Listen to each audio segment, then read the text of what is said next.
and welcome to this Newcastle University Masterclass. My name's Kate and I'm one of 12 careers consultants here at Newcastle University Careers Service. In this Masterclass today, we'll be taking a closer look at online interviews. These are something that have been increasing in popularity over the past few years in the graduate recruitment process, but have become ever more topical as we consider the impact of COVID-19 on recruitment practices.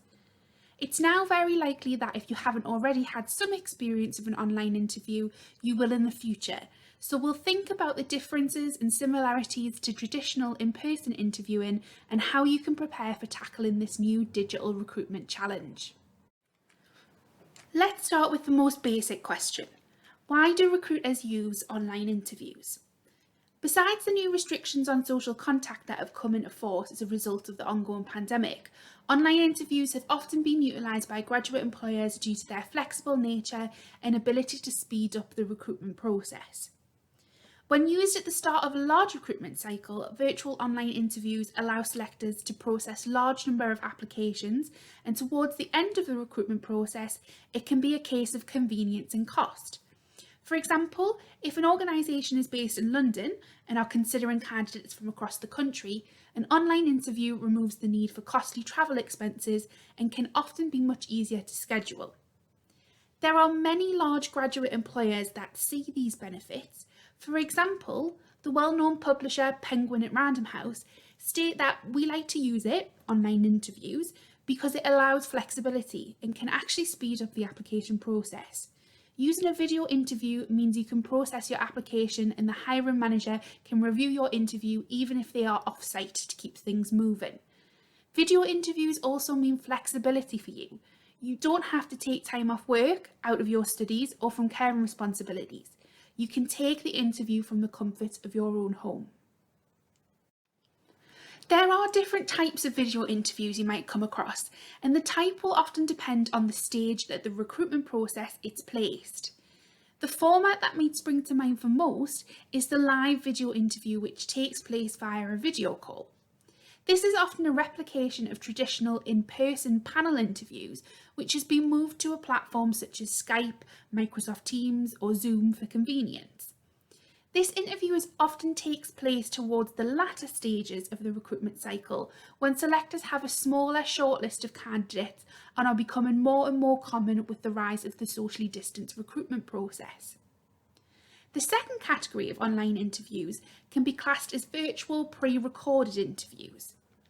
These often appear at the earlier stages of the recruitment cycle, particularly within the application processes for large national or global employers offering graduate jobs or schemes.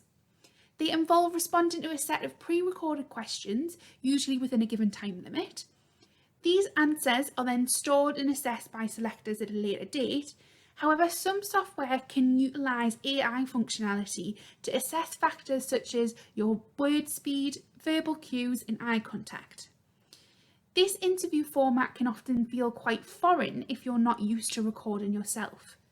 Many employers who use this interview format, therefore, often provide access to a test site so you can practice and familiarise yourself with the processes to help you feel a little more comfortable. Now you have a better understanding of what online interviews are and why an employer may choose to use them, we can start to think about the similarities and differences to the traditional in-person interview. The key thing to remember here is when you're thinking of how to prepare to tackle interview questions you may be asked, whether through a live or pre-recorded format, there should be no difference to your methods for an in-person interview. This factor may remain the same, however, what will change is how you deliver your answers and prepare for the practicalities of using online software. We're going to take a look at these two factors in a little more detail now. First is the practicalities of the online method. Technology is the first big thing we need to think about. This includes things like your device. Does it have a camera integrated, or will you need to get access to a webcam? Is it freestanding, or will you need to find something to prop it up? You don't want to be holding up a form for 20 minutes, your arm will hurt a lot by the end, it isn't very professional, and you will end up with a lot of camera shake. You also may want to check your microphone quality. Most devices now will have a good quality microphone integrated, but you might be more comfortable with an external microphone attached to a headset.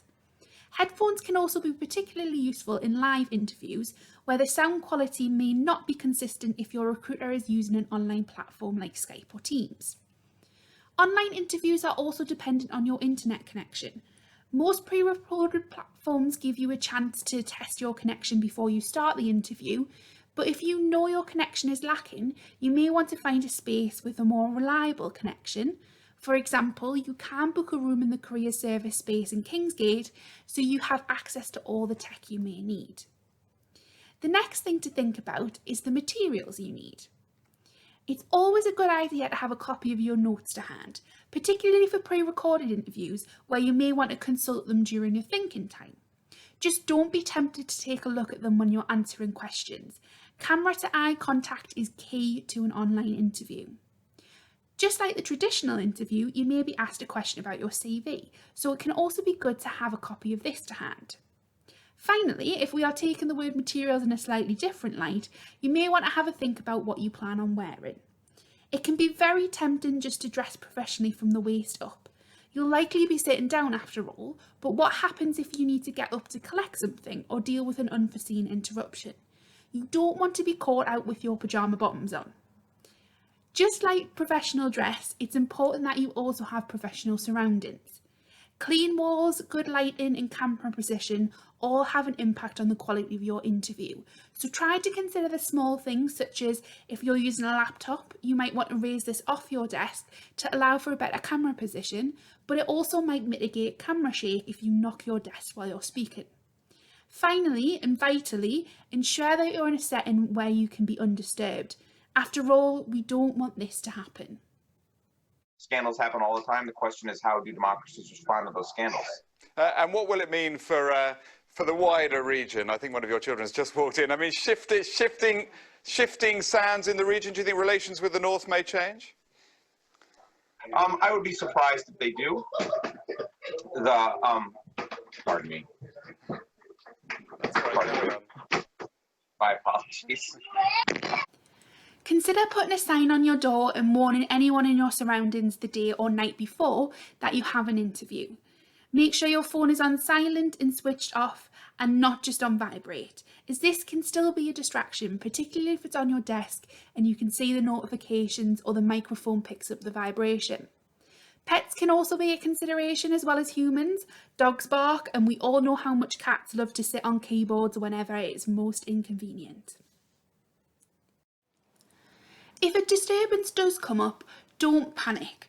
Try to deal with it as calmly as possible. We saw in the short clip before, the gentleman being interviewed tries to continue on without addressing the situation unfolding behind him. Consider the impression it could have given, should this happen to you, if you were able to acknowledge the situation with some humour even, deal with it efficiently and return to the interview with an apology. It shows that you can remain calm under pressure and tackle unexpected situations effectively, skills that are highly prized by graduate employers. For example, if we return to Penguin, they advise to allow your personality to come through.